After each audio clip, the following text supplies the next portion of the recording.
Медики Коми не исключают, что предстоящий эпидемический сезон станет для них очень сложным. Об этом мне рассказали сегодня на пресс-конференции в Республиканском министерстве здравоохранения.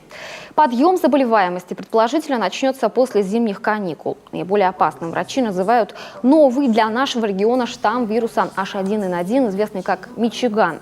Характеризуется он тяжелым клиническим течением и высокими заразными свойствами.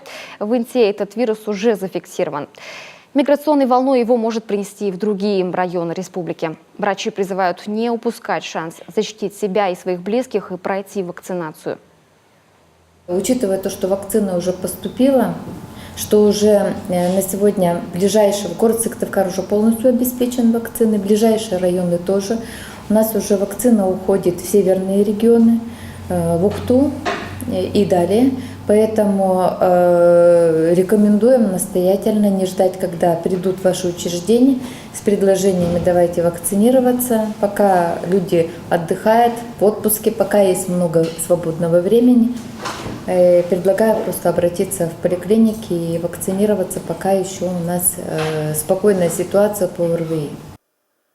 Состав вакцины несколько изменен. К штаммам, которые циркулировали в прошлом году, добавили и Мичиган. Медики планируют привить 40% жителей республики. По их словам, это поможет избежать большей заболеваемости и серьезных осложнений. Говорили на пресс-конференции и о вирусе Коксаки. Его, по сообщениям некоторых СМИ, этим летом туристы массово привозят из Турции. Однако поводов для паники нет, заверили врачи. Вспышку энтеровируса, к которому относится и Коксаки, они фиксируют каждое лето.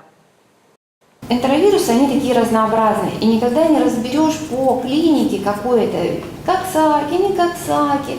И они всегда циркулируют летом, всегда есть. И относятся к группе кишечных инфекций. Это значит, основной механизм – это фекально-оральный механизм передачи. Это значит профилактика, это руки, это овощи и фрукты, которые нужно мыть. Да? И это бассейны. И это бассейны. Вот едут в Турцию, но едут на море. Так купайтесь в море. Да? Зачем в бассейне? А вот беременным женщинам южные побережья посещать все же не советуют, особенно на поздних сроках. Вирус может поразить сердце плода.